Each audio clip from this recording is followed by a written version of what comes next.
Right before Christmas, I was told to fire 3 single parents so we look lean for Q1. When I refused, HR called me too emotional and put me on a PIP for bad leadership. My boss said, "Grow up, it's business." Then they cut my bonus, froze my role, and blocked transfers. I was labeled a risk until I exposed his secret account. When they slid the performance improvement plan across my desk, I swear my body went cold. The paper was still warm from the printer, and I could smell the cheap toner. "Poor leadership," it said in bold. "Emotional decision-making, lack of alignment with company vision." That was their punishment for me refusing to ruin 3 innocent lives 2 weeks before Christmas. I was the operations manager at a mid-sized logistics firm based in Cincinnati, Ohio. About 140 employees. Family-owned, with a "People First" slogan painted on the wall like a joke we all had to laugh at. We handled distribution for several big retail brands, and our year-end numbers were strong, like record profits strong. Yet, 2 weeks before Christmas, my boss, our CEO Mark Hanlon, called me into his office with HR and dropped the bomb. "We need to let go of 3 full-time staff before Q1. You'll pick who, make it quick. We need to look lean for investors."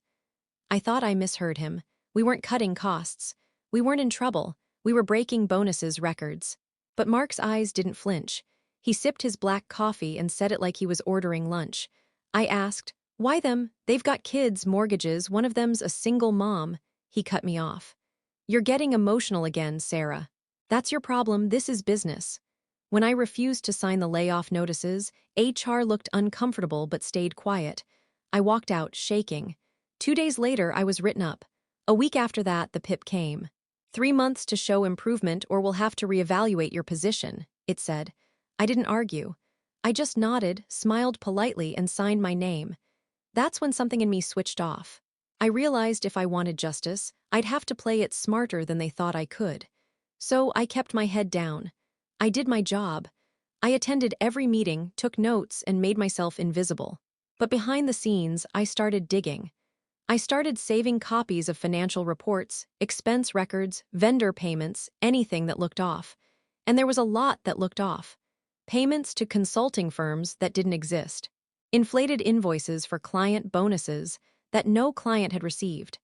And a suspicious transfer labeled logistics escrow that went straight to an account with Mark's initials on it. I knew I couldn't just go to HR, they were part of it, so I kept collecting evidence for 18 months. Quietly, patiently, until I had a folder that could ruin careers. Last month, I sealed that folder, printed statements, emails, screenshots, and slipped it into a plain manila envelope addressed to a federal fraud investigator I found through a former colleague's tip. No return name. No fingerprints. Just the facts.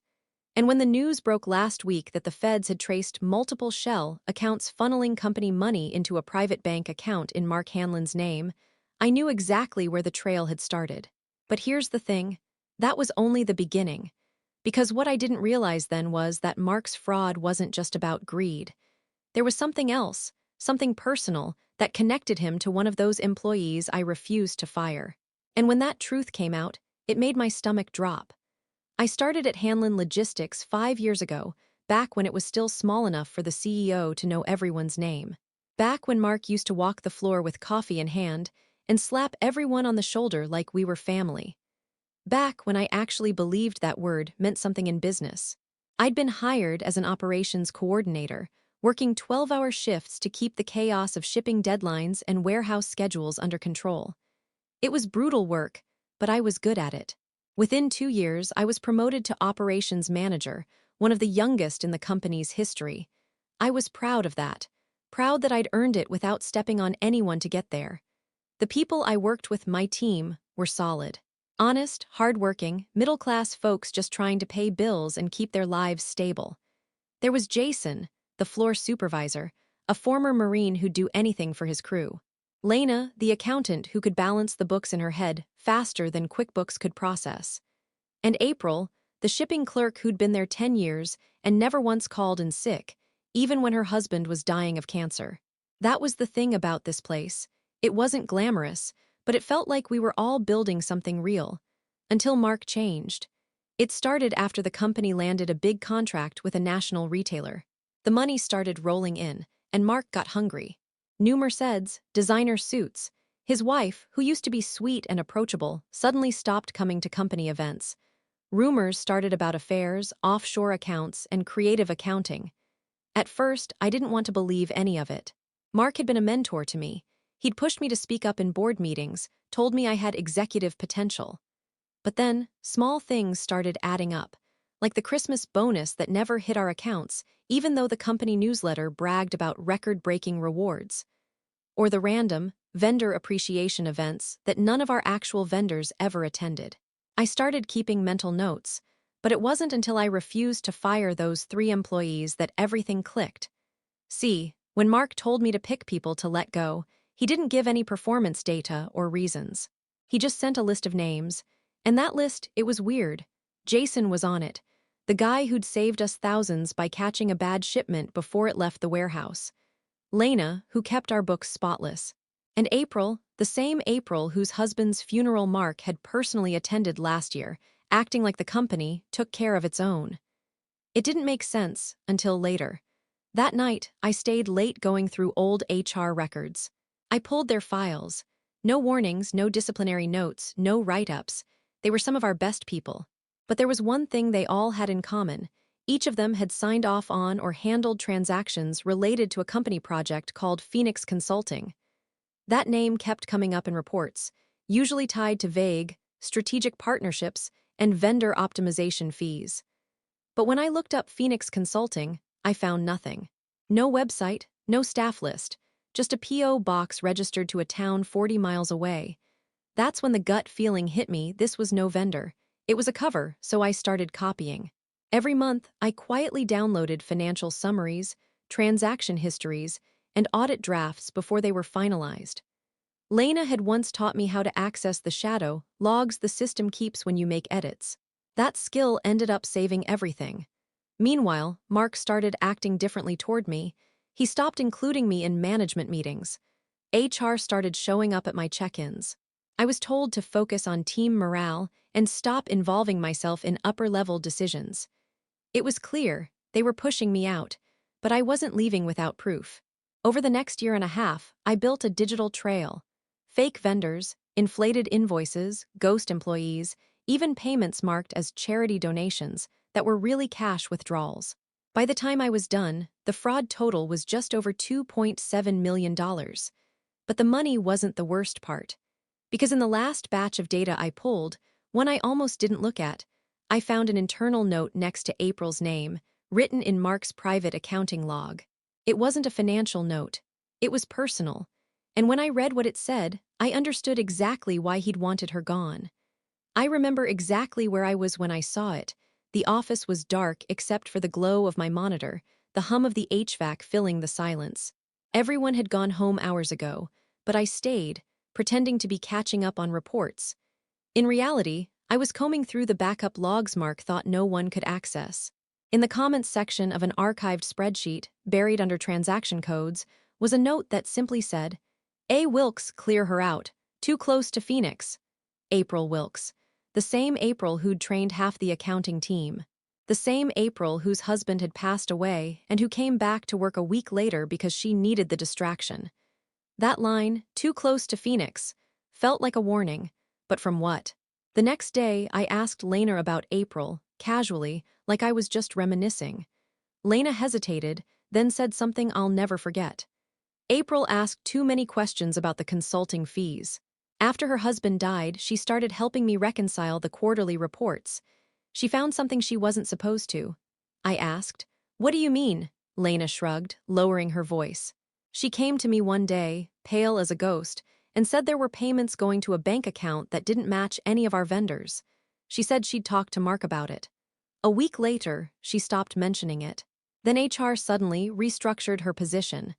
April had been demoted, moved to night shifts, then written up twice for attitude. I thought she was just burned out. Turns out, she'd been punished for noticing the fraud I was only now uncovering. That night, I couldn't sleep. My hands shook thinking about how close I was getting to something dangerous. I wasn't paranoid, I knew Mark had eyes everywhere. HR, finance, even IT, he had loyalists. People who owed him favors. So I got smart. I stopped emailing myself files. Instead, I printed everything. Hard copies only. No digital trail. I stored them in a binder labeled Q4 Performance Metrics that I kept at home in a locked drawer. Meanwhile, Mark's behavior was getting bolder. He started calling executive retreats that no one could verify. Expense reports listed resort names in Colorado, but the receipts were for Miami hotels. His salary doubled in a year, but staff raises were frozen. When people asked, HR said it was part of a restructuring initiative. Then, the layoffs came. Despite my refusal, Mark went ahead and terminated Jason and Lena himself. April was offered an early retirement package and disappeared without saying goodbye. Her phone was disconnected. Her work email deactivated within hours.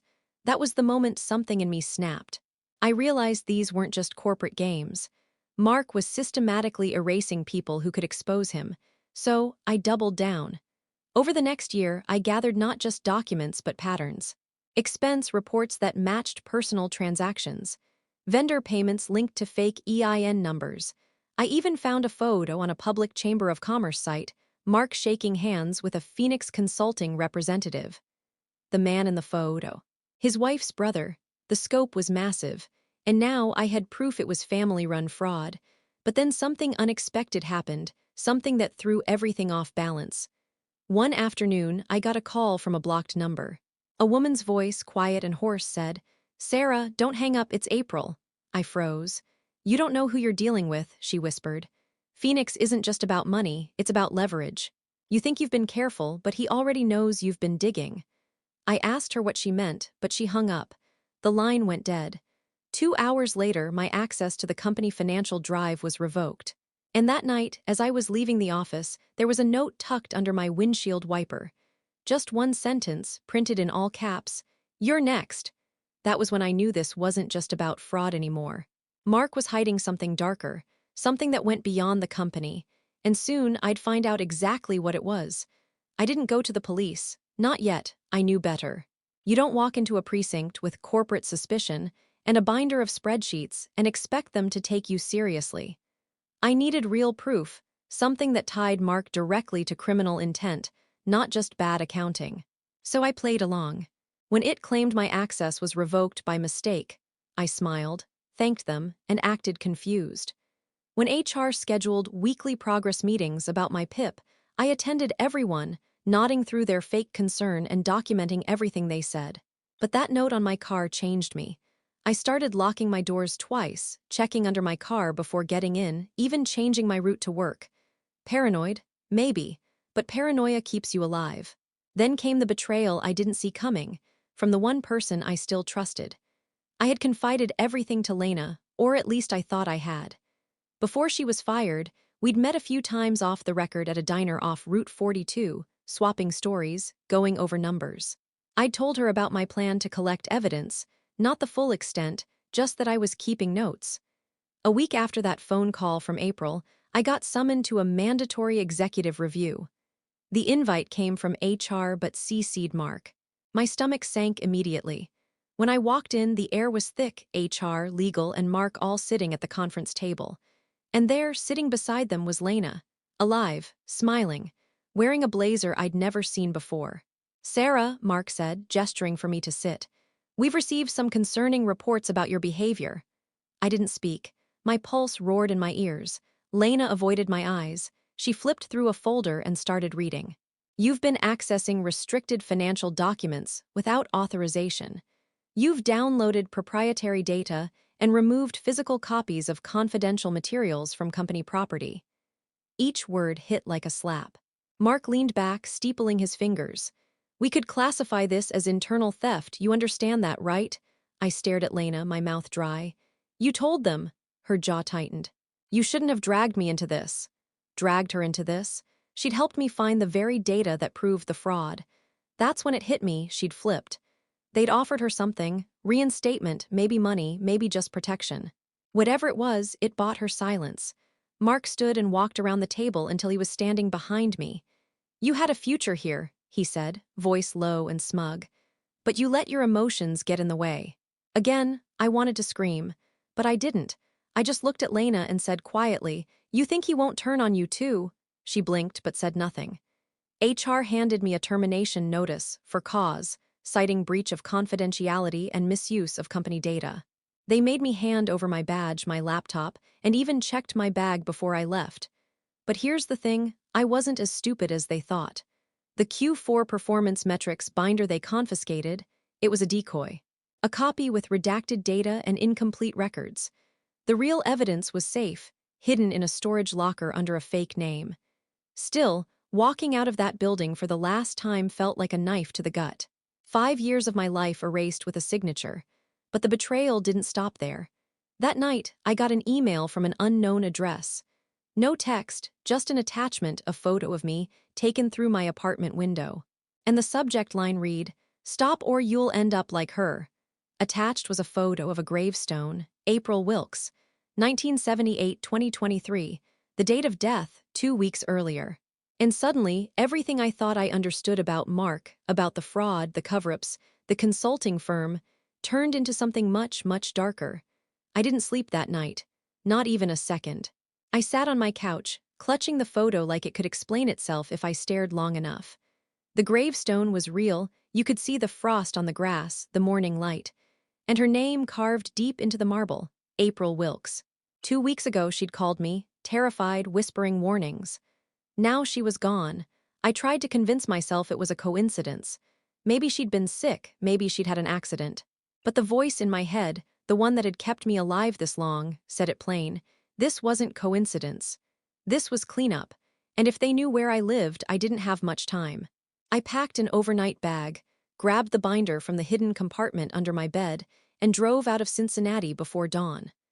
I ended up in Lexington, Kentucky, renting a cheap motel room under a fake name. I bought a burner phone and left my real one on the dashboard of my car in a grocery store parking lot 2 hours north. I wanted them to chase a dead signal. Then I started planning. If Mark was capable of silencing people, permanently, I couldn't just leak this to the press. I needed protection and a way to make sure if something happened to me, the evidence would still surface. I spent 3 days scanning every document and photo into a digital archive, encrypting it with a Deadman's trigger. A program that would automatically send the files to multiple reporters and federal offices if I didn't check in once every 72 hours.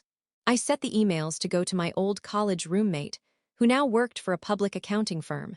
She didn't know what it was, only that if she ever got that message, she was to forward it to a list of addresses labeled truth. Then I called a name I hadn't spoken in years, Evan Morales, a former auditor who'd been fired from Hanlon Logistics back in 2019 after disagreements with leadership. I'd always thought that was corporate speak for he pissed off Mark. Evan didn't pick up the first time. Or the second, but when I texted him a photo of the fake Phoenix Consulting invoice, he called back immediately. "Where did you get that?" "Let's just say I've been doing your old job for the last 18 months, I said. He laughed, but it wasn't humor. "You have no idea how deep that hole goes, Sarah. You think it's just Mark. It's his company, his signature's all over." "Yeah," he cut in, "but he's not the top, he's a middleman. Phoenix isn't just a shell company, it's a laundering chain. It runs through 3 different states, and the people above him aren't the kind you report to HR. That stopped me cold. He told me he'd gone to the FBI years ago, but the case was shelved, lack of evidence. He'd been threatened, followed, and then forced into bankruptcy when fake tax audits started hitting him. "If you've got proof," he said, "you need to make it public, don't hand it over to anyone quietly. Once it's out there, they can't bury it." That's when the plan took shape. I would file an anonymous report with the Federal Inspector General's office, not the local feds Mark's lawyers could manipulate. They had a fraud division that handled corporate embezzlement linked to federal contracts. Hanlon Logistics had one, a transportation subcontract tied to the U.S. Postal Service. That made it federal jurisdiction. I'd send the files through an encrypted Dropbox, timed at midnight, routed through a VPN chain that made it look like it came from half a dozen states away. But I wasn't going to stop there. Once I sent it, I'd trigger the public fail-safe, a redacted version of the documents sent to a local journalist who'd been investigating white-collar corruption in Ohio. That way, if the feds dragged their feet, the press would still break it open. It wasn't revenge yet. Not really. This was survival. But while I was setting up the encryption, I noticed something in one of the older transaction logs I'd missed before, a transfer labeled PHX Beneficiary Fund. It was only $45,000. Small compared to the millions I'd tracked, but it was marked with a recipient name that made my blood run cold. Jason R. Wilkes, April's late husband, her dead husband, and suddenly everything twisted again. Because if Mark had been funneling money to April's husband before he died, then maybe her accidental death wasn't cleanup at all. Maybe it was retribution, and I was about to find out exactly why. The name, Jason R. Wilkes, wouldn't leave my head. I stared at that transaction record until the numbers blurred, until it didn't look like money anymore. It looked like blood. April's husband had been dead for over a year before I saw that log. The company's accounting systems were synced monthly. That meant that transfer to his name had happened long after he was buried. So who was getting that money? I went back through the files, retracing every transfer tied to the PHX Beneficiary Fund. There were 8 in total, spread across a span of 2 years, totaling over $600,000. Every one of them listed the same recipient, Jason R. Wilkes, but the routing number changed halfway through, first to a Cincinnati credit union, then to a private bank in Nashville, Tennessee. I called Evan. "You said Mark wasn't the top," I told him. "You were right, but I think I just found out who's above him." There was a long pause. "You think Jason's alive?" "No," I said. "I think someone's using his identity." He exhaled sharply. "Then you're in more danger than you think. Phoenix doesn't move money under a dead man's name unless someone wants it untraceable." I should have stopped there, but I couldn't. Not after everything. That night, I went digging through public records, death certificates, property tax databases, any scrap of paper with the name Jason R. Wilkes. His death certificate had been filed by the Hanlon Family Legal Trust. That was odd. Employers don't usually handle that unless they're family or guardians. Then I checked the property records. Jason and April's house, the one the company had supposedly helped pay off after his death, wasn't owned by April anymore. It had quietly been transferred to Hanlon Holdings, LLC 6 months before her death. That was when the pattern hit me. Mark hadn't just stolen money. He'd stolen people's lives. He used employees' personal tragedies as cover for laundering. A spouse dies. The company helps with funeral costs. A trust is created to hold the home or life insurance payout. Except those trusts weren't real. They were fronts for Phoenix accounts. The employees never saw the full amounts because Mark funneled portions into fake consulting fees and beneficiary management payments. April must have discovered the fraud after Jason's death. That's why she'd gone to Mark. And that's why she'd ended up dead herself. But here's where it turned darker. One of the final PHX payments, $95,000, had been routed to a sub-account labeled RW Operations. It wasn't familiar at first, until I noticed something that made my blood freeze. Those were my initials, Sarah R. Weaver. The account had been created 3 months before my PIP was issued, under my name, using my social security number. Mark had been setting me up. Every unauthorized document access, every financial discrepancy he'd accused me of, it wasn't to intimidate me. It was to frame me. If the fraud was ever exposed, he could point straight to me. The emotional manager who accessed restricted files, downloaded confidential data, went rogue and stole funds. I was his scapegoat, the perfect fall person. My hands shook as I called Evan again. He didn't answer. I left a message, voice cracking. "He's framing me. There's an account in my name. If anything happens to me, it's him. Mark Hanlon, tell them that." Then I did something reckless. I drove back to Cincinnati. Straight to the Hanlon Logistics building at midnight. The place was dark except for a light in Mark's office. His Mercedes was parked out front. I sat in my car, watching that light, adrenaline burning through me like poison. After 20 minutes, he came out. He wasn't alone. There was another man with him, tall, gray suit, military posture. They talked quietly, then shook hands. The other man handed him a thick envelope. Mark glanced inside, smiled, and patted him on the shoulder like they'd just sealed a deal. The man turned toward the streetlight, and I saw his face. Jason, alive. Not a photo, not a lookalike him. Same jawline, same scar under his eye. My heart slammed against my ribs. Jason Wilkes wasn't dead. His wife was, and suddenly it all made sense. April hadn't been the victim of a random tragedy. She'd been silenced. Because she'd found out her husband, the man she'd buried, was part of the fraud from the start. And Mark hadn't just been stealing money. He'd been partnering with her husband to do it. Only now, Jason was alive, and from the look on his face, he knew exactly who I was. Because when Mark turned to lock the door, Jason looked straight at me through the windshield and smiled. I didn't drive away. I should have. Every instinct in me screamed to leave, but I stayed, hidden behind the wheel of my rented sedan, watching that smile fade into the dark. It wasn't curiosity keeping me there, it was fury. The kind that burns so deep it feels cold. The next morning, I woke up in a rest stop parking lot off I-71, hands still gripping the steering wheel. I didn't remember falling asleep. My brain kept replaying the same loop. Jason was alive. April was dead. Mark was still running the company like nothing had happened. I needed to know why, so I did what I always did, I researched. I went back through every file, every email, every HR report that mentioned Jason or April. I found something small but strange in an old personnel file.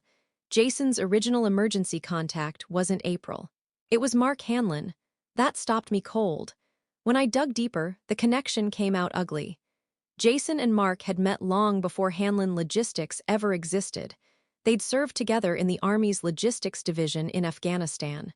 Jason had been dishonorably discharged after an internal investigation into unauthorized contract procurement. The report never named his commanding officer, but I found one line in a redacted summary that did it. Officer H supervised the transactions in question. H as in Hanlon. They'd been running schemes since the military. Fraud disguised as procurement deals. And when the Army caught on, Mark took his pension and started a legitimate logistics company. Jason was cut loose, but not for long. That Phoenix Consulting project I'd found, it wasn't just a cover. It was their resurrection plan, Phoenix Rebirth. When I pieced the timeline together, the horror settled in. Mark had hired Jason first, back when Hanlon Logistics was still small. Jason handled shipping contracts, Mark managed finances. April came later, working as a bookkeeper. She probably didn't know about their past. Then, when Jason got sick cancer, according to old insurance records, they saw a way to make the fraud harder to trace. His medical bills, his death, the funeral costs, all became excuses to move and hide money. But here's the thing, the coroner who signed Jason's death certificate wasn't a coroner at all. The signature was from a Dr. Samuel M. Wren, a name that didn't exist in the state medical registry, meaning Jason's death had been staged from day one. They'd faked his death to launder money under his name, using his own wife's trust fund as cover. April probably found out when she tried to close out his accounts. And when she confronted Mark, she was gone within a week. Mark and Jason weren't just partners in crime, they were partners in manipulation. And they'd used April like she was disposable. But the real reason, the thing that made my stomach twist, wasn't about money. Buried in a deleted email thread between Mark and Jason was a message with a subject line, RW Control Factor. That was me. The email read, "She's perfect. Loyal, clean record, emotional enough to sell the story. Put her in charge of the ops side so it looks legitimate. When it collapses, she'll take the fall. No one questions the woman who tried too hard to care." That's why I'd been promoted so fast, why Mark had pushed me into management, called me executive material, and told me to trust my instincts. They'd been grooming me from the start. I wasn't some rebellious employee who stumbled onto their crimes. I was designed to be the scapegoat when the fraud went public. Every piece of evidence I'd collected against them could have easily been flipped to look like I was the one cooking the books. And the worst part? Jason had been alive the whole time, watching me build my own coffin. I sat in that motel room shaking, the rage rising until I couldn't breathe. They hadn't just ruined lives for greed. They'd engineered everything. Used death, grief, compassion, and trust like tools. They'd built an entire empire on betrayal and called it business. So yeah, when I finally decided what I was going to do, it wasn't just about exposing them anymore. It was about making sure they felt it. And the way I planned to do that, it wasn't through the feds or the press or the courts. Those things take time. I wanted to break them from the inside, the same way they'd tried to break me. I didn't sleep again after that night in the motel. Every time I closed my eyes, I saw April's name on that gravestone and Jason's smile under that streetlight. I wasn't going to the cops. I wasn't waiting for another agency to decide whether my life was credible. I was going to finish it. The next morning, I drove back to Cincinnati and parked 3 blocks from Hanlon Logistics. It was early, just before dawn, when I slipped a plain envelope into the mail slot of every door in that office park. The law office next door, the accounting firm 2 suites down, the landlord, the security company. Each envelope held a short note and a USB drive. The note said, "This contains evidence of federal-level financial fraud being conducted on these premises. If anything happens to me, please give this to the FBI." It was the same information I'd already dropped anonymously at the fraud investigator's office. But this time, it wasn't a secret. I wanted the panic to spread. Then, I made my final move. I took the real archive, the one with every detail from Phoenix Consulting to the RW Operations account, and scheduled a full upload to a financial crimes journalist's secure leak site. The upload timer was set for 9 o'clock m. At 8:30, I walked into Hanlon Logistics like I still belonged there. My old keycard didn't work, but one of the warehouse guys, someone who still remembered me, let me in. He smiled, asked if I was back. I just said, yeah, something like that. Mark was in his office, coffee steaming, probably preparing another investor presentation. He looked up when I knocked. "Sarah, you shouldn't be here." I shut the door behind me and locked it. "You faked a man's death," I said quietly. "You killed his wife, and you tried to set me up to take the fall." He smiled, that cold CEO smile that used to intimidate me. "You've been reading too many conspiracy blogs. You need to move on." I placed a flash drive on his desk. "Everything's already gone public," I told him. "You have 15 minutes before the upload hits every major outlet in Ohio." For the first time, I saw it, the crack in his armor. His jaw tightened, his fingers twitching against the mug. He was calculating, scanning me for a bluff. "You don't want to do this," he said. "You'll go down too, your name's on those accounts." I leaned forward. "That's how I know it'll look real. Because you made it that way. The difference is I've got proof who really moved the money." He tried to stand, maybe to grab the phone or security button, but I was faster. I slid my phone across the desk. On the screen was a live counter, 00:12:48. He froze. "What's that?" "Upload timer," I said. "Every file, every transaction, every fake death certificate. You can try to stop it, but it's already mirrored in 10 servers. The second you try to shut one down, the others go public faster." He went pale. For a long second, neither of us spoke. The only sound was the clock ticking on the wall. Then he said quietly, "You don't understand what you've done. Jason, he's not going to let this go." I smiled for the first time in months. "He's already taken care of." Because here's what I hadn't told him. That morning, while I was driving back, I'd emailed a copy of Jason's forged death certificate, the fake trust paperwork, and his Nashville bank transfers directly to the FBI field office. I hadn't even needed to disguise the sender. I'd attached a message that said, "This man is alive. His fraudulent death was used to embezzle federal subcontract funds. He is currently in Cincinnati under the alias James Weller." That alias came from one of the files I'd stolen, his fake Phoenix Consulting registration. When the upload timer hit 0, I walked out of that building and didn't look back. By noon, it was everywhere. Hanlon Logistics CEO under federal investigation for multi-state fraud scheme. By evening, agents were seen raiding the office. Mark was handcuffed outside the building where he'd once lectured us about professionalism. Jason's arrest came 3 days later in Tennessee. Turns out, when you fake your own death, the IRS gets real interested once your face shows up on a security camera. The company collapsed within a week. Investors pulled out, employees sued, and the Hanlon family estate was seized under asset forfeiture. As for me, I left Ohio. Started over in North Carolina under my mother's maiden name. No LinkedIn, no social media, just quiet. Sometimes I still check the news, though. Mark's trial is next spring. Jason took a plea deal and flipped on him. They'll probably both get a few years, maybe more if the feds push hard. But honestly, prison wasn't the point. The point was making them lose everything they built on other people's pain. Making them feel, even for a moment, that helplessness they'd forced on the rest of us. The last line in the article about the case said it best. Whistleblower's identity remains unknown. Insiders describe her as the emotional one. I laughed when I read that. Yeah, I was the emotional one. And it turns out that's exactly what it took to burn their empire to the ground.